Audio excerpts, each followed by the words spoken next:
audio jungle.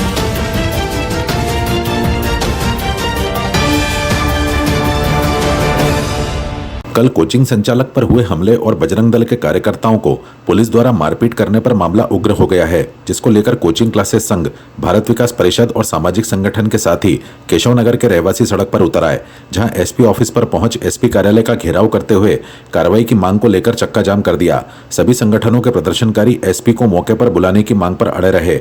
बाद में SP Pradeep Sharma के कार्रवाई के आश्वासन के बाद प्रदर्शन खत्म किए गए। आपको बता दें कि कल दोपहर को केशव नगर में हफ्ता मांगने के विवाद को लेकर दो पक्षों में जमकर मारपीट हो गई। आधा दर्जन लोगों ने कोचिंग संचालक पर लाठी डंडों से हमला कर दिया, जिन्हें गंभीर हालत में इंदौर रेफर किया है। वहीं घटना का वीडियो सामने आने पर पुलिस ने आरिफ और इमरान के खिलाफ मामला दर्ज कर लिया है।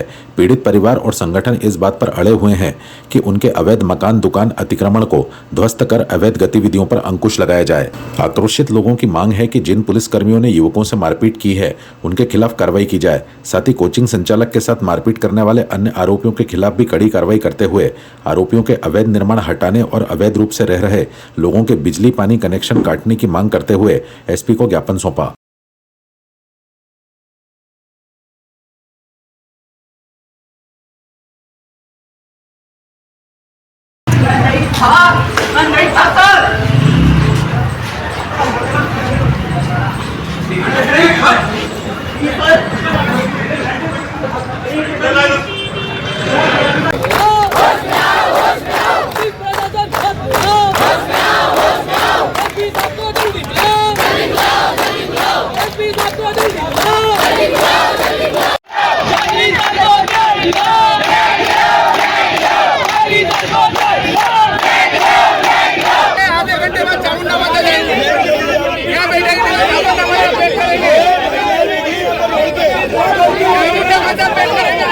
श्री अजय जागरी सर पर दिनांक 17 फरवरी को हुए कातिलाना हमले से पूरी संस्था व्यतीत है। आपसे आग्रह है कि हजारों विद्यार्थियों का भविष्य बनाने वाले समाजसेवी शिक्षक पर खुलेआम गुंडागिर्दी करते हुए उनकी हत्या का प्रयास करने वालों पर सख्त से सख्त कार्रवाई की जाना चाहिए। कल नीलगंगा थाना अंतर्गत हमारे एक वरिष्ठ शिक्षक हैं, उनके साथ जागरी जी, उनके साथ कुछ लोगों के द्वारा मारपीट की गई थी, जिसके संबंध में उनके बताए अनुसार एफआईआर दर्ज की थी। कुछ लोगों को गिरफ्तार किया गया। अभी शिक्षक संघ के हमारे सम्मानीय साथी आए थे, उनका कहना है कि उसमें कुछ और लोग भी शामिल हो सकते हैं, जिसके संबंध में उन्होंने वीडियो फुटेज देखने के लिए हम लोगों से आग्रह किया है। उसको हमने आश्वस्त किया कि वीडियो फुटेज देखा जाएगा और जो भी लोग इसमें शामिल होंगे उनके खिलाफ कार्रवाई की जाएगी। इसके अतिरिक्त उनने कुछ अवैध कब्जे और कुछ लोगों के अवैध नल कनेक्शन के बारे में जानकारी दी गई है, तो उनके बारे में भी हमने उनको अवगत कराया है कि अगर ऐसा कुछ पाया जाता है तो हम नगर निगम और प्रशासन को अवगत कराएंगे, जिसके बाद अग्रिम कार्रवाई नगर निगम और प्रशासन के द्वारा की जाएगी।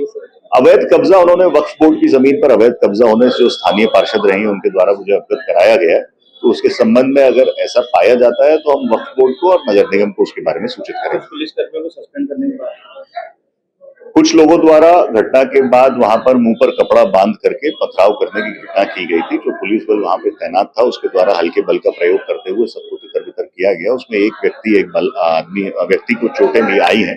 उसके संबंध में उसका कहना है कि मैं वहां पर उस घटना के लिए नहीं था, परंतु उसके साथ भी बल का प्रयोग किया गया। तो उसके संबंध में भी हम सीसीटीवी फुटेज देखेंगे और अगर गलती पाई जाती है तो उसके खिलाफ भी कार्रवाई की जाएगी। मैं नीलू रानी खत्री केशव नगर की निवासी हूँ, पूर्व पार्षद और MIC मेंबर हूँ। जो जागरी सर पे हमला हुआ है वो एक तरह से अनिंदनीय है, ये तो आप सबको पता है। दूसरा, ये जो जिन लोगों ने हमला किया है वो अवैध रूप से कब्जे पे वहां रह रहे हैं। उसके बाद उन लोगों ने पूरे केशव नगर में दहशत फैला रखी है।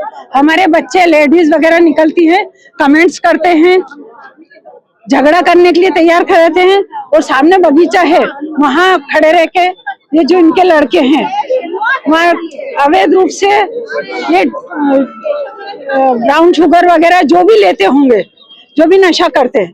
अच्छा, उसके बाद हम उनको बोल नहीं सकते हैं कि सामने मंदिर है आप इस साइड मत करो, क्योंकि उनके यहाँ ऐसा है, एक बच्चे को बोला पूरा परिवार आके, कल जो घटना हुई है वो सिर्फ ऑटो वाले से, वो भी हमारी ये कपूर आंटी को लगते लगते बची, तो जागरी सर ने ये कहा कि ये कैसे कैसे चला रहा है, तो इसमें कोई बहुत बड़ी बात नहीं। अगर आपकी गलती है तो इतना इंसान टोकेगा। उस टोकने पे से उतर के उसने लट से इनको मारा।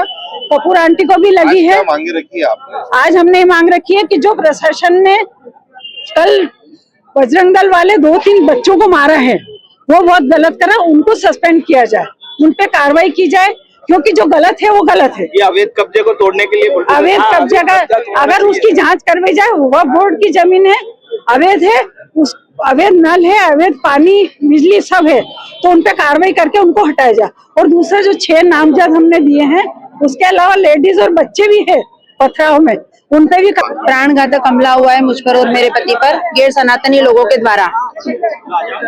हमको अकेले पाकर भागवत कथा का अंतिम दिवस था, भागवत कथा के महिलाएं वहां जुटी हुई थी, उसका फायदा उठाकर कि कोई पुरुष नहीं है, छोटी सी घटना के लेकर हमको प्राणघातक हमला किया है, बहुत बुरी तरह से मारा है। मतलब ये स्थिति हो गई है कि हम अपने घरों से बाहर नहीं निकल सकते। वो हमसे हफ्ता वसूली की उम्मीद करते हैं और हमारे जो छोटे छोटे बच्चे उनको ऐसे धक्का मार मार के घरों के अंदर भर भर के जाते हैं। तो आगे हमने प्रशासन से कहा है कि आप इस चीज का निराकरण कीजिए, अवैध कब्जे हटाओ उनके, और जो भी दोषी 6-7 हमने नाम बताए प्रशासन को, उन पे सख्त से सख्त कार्रवाई करो, क्योंकि उसमें अवैध धंधे चलाने वाले लोग हैं घरों में और हम वहां पर सुरक्षित नहीं है। आज मेरे पति को मारा है, कल से और 4-5 परिवार को, उनका तो काम ही यही है ना, पत्थर मारना और डंडे मारना, उनका तो यही काम है। तो हम कब तक ऐसे ही भागते रहेंगे? अब निराकरण चाहिए हमको, अब रिजल्ट चाहिए हमको, और दिखना चाहिए वो रिजल्ट। बिल्कुल मिले एसपी साहब को पूरा, और हम उनके उत्तर से संतुष्ट है, लेकिन ये हल जल्दी होना चाहिए। संतुष्टि तो उन्होंने हमको दे दी है, लेकिन ये संतुष्टि जल्द से जल्द दिखना चाहिए।